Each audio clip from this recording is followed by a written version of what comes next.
Yeah, where an ex-boyfriend of mine used to be locked up as well, and the like second person that I ever met that spells their name just like mine. Well, in any case, what was I gonna say? Oh yeah, um, just remember that his mom was telling me something about that she finally told his brother that me and Francisco were getting married, or her son.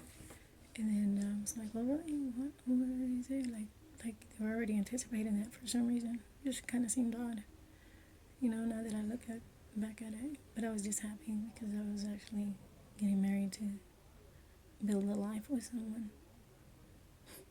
But what you call it? Another thing was that yeah. So and then maybe look up David Zavala. Now there's a whole bunch of them. And also my brother, like I was stating, a Freedom of Information Act request or whatever. I've never asked for one, and it was weird that one day he kept driving to different bail bonds. And I was depressed, though. I wouldn't say anything then. I would just stare out the window and just stay quiet. And he actually stopped at an immigration attorney, Guerrero. It's right there off the corner of Sylvan. Right there by Sylvan, right behind the Belmont Hotel. And I asked him what was he doing, and he just never replied.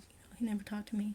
But that's when he was all chummy with Mr. Luis Baptiste, supposedly that he was going to win $100,000 from Salvador Gigante for singing on Thanksgiving. That was back in 2013 or 2013 or 2012.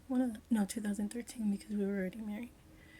Um, and supposedly, I don't know, in that lot that he sold supposedly for that much money or whatever. I have no idea, but it's just speculation, especially with the water skis. And then they had a whole bunch of water skis in the back, and then exclusive water sports right behind the 40 that Singleton building back then. Where it looks like they have like bullets or something like air liquid where my friend Jennifer works at. Like if they have those in the front for like guardrails or something, so nobody will drive into the building. But in any case, and then the phone number is 972-432 something something something something. Just ironic 432, just like mine. And then clothes starting to say exclusive, exclusive for decor. Yeah, what kind of decoration were you trying to paint the pretty picture for everyone? We were together and in love and married.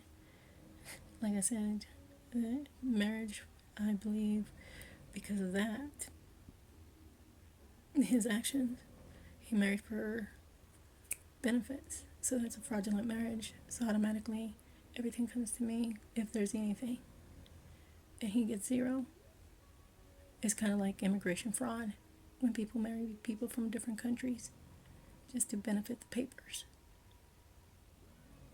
So, I mean, I have so much to say, so much, but I'm gonna go ahead and stop documenting because they're still gonna not stop and they're gonna make my life a living hell. So if I end up losing my daughter to CPS because I've already got called on them for some reason, and it wasn't the hospital. Somebody did tell me verbally that they were gonna call them on me for some reason, and she knows why. And it happened at 2:30 in the morning on Singleton Boulevard, and her own granddaughter's my witness. And if she lies in court, that's perjury. It's a lifetime sentence. And there's some other stuff. There's a lot. A lot. I don't know if it's not just happening to me, but for some reason it seems like it just lurks everywhere. I mean, whenever they broke into my car in my mom's apartments when he didn't know where I lived and threw my social security information in there. And the reason why now is because as soon as I moved back or started talking to him again, came here to his mom's house. First thing his mom mentioned was, "Oh, did you get the social security information that we left in your car?" It's like, what? He didn't know where I was living at that time. I even asked the guy in the gray van, and I even stood there at freaking Walmart acting, whoa. And then the car stopping. Ironically, the van stopping.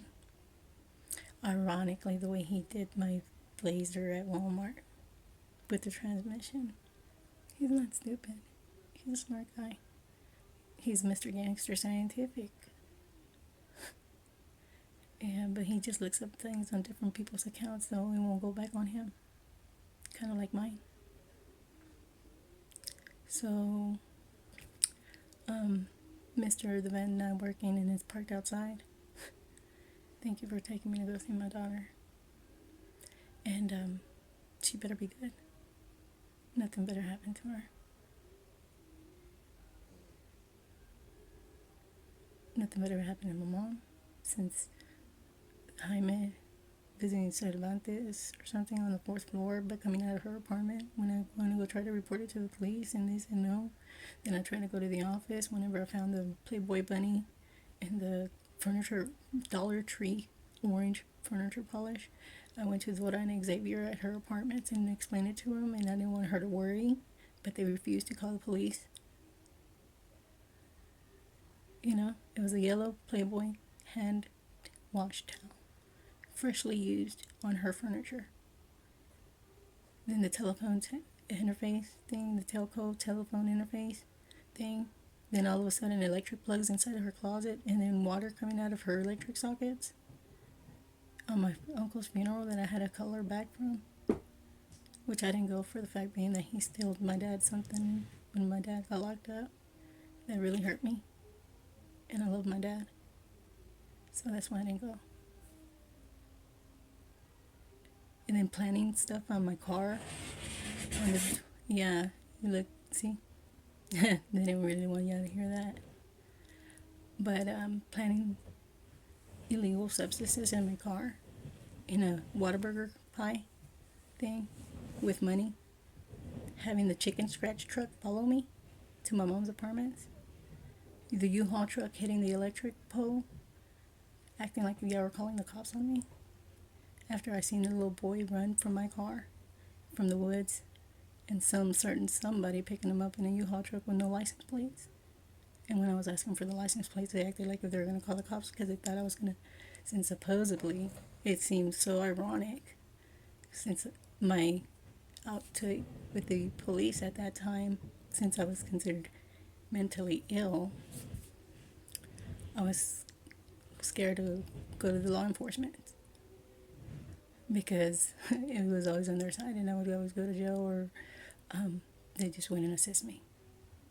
Like whenever the tilt on my blazer stopped working and I told them the back window goes down by itself because my husband never wanted to fix it for some reason, and the gear shift would just go without having to push the brake to unlock it. For some reason he didn't want to fix that either.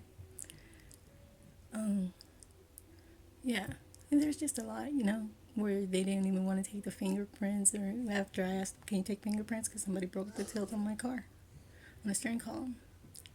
They didn't want to, they refused. Every time I would call the police, like the paint getting changed from Valspar primer to bare satin enamel, somebody would disappear. Like he knew who was doing it. And if he lies in court and says I'm lying about everything, that's perjury. Let's take a lie detector test. Truthfully, don't do an O.J. Simpson.